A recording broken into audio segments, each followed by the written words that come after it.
Programang ito ay rated SPG. Striktong patnubay at gabay ng magulang ang kailangan. Maaaring may masiselang tema, lengguwahe, karahasan, sexual, horror o droga na hindi angkop sa mga bata.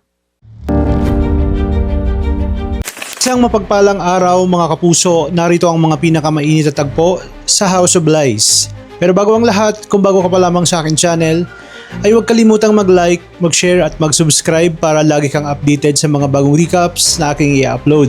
Isang sobre, isang lihim at isang katotohanan na kayang gumiba ng buong pamilya. Yan ang hawak ngayon ni Marge matapos ibigay ni Manang Yoli ang ebidensyang matagal nang itinago.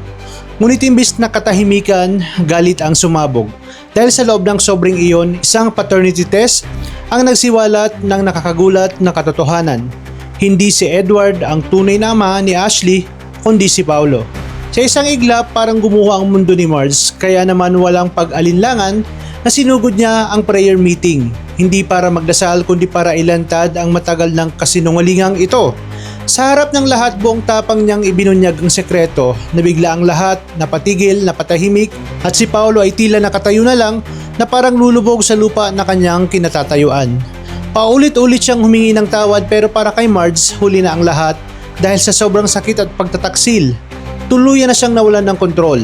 Hinarap niya si Thea at ang babaeng sumira sa kanyang pamilya at doon tuluyang sumabog ang kanyang galit. Samantala, isa pang revelasyon sa lahat na si Yoli pala ang mismong naglantad ng sekreto. Galit na galit si Greg dahil sa isang iglap, winasak ang pamilyang pilit niyang binubuo.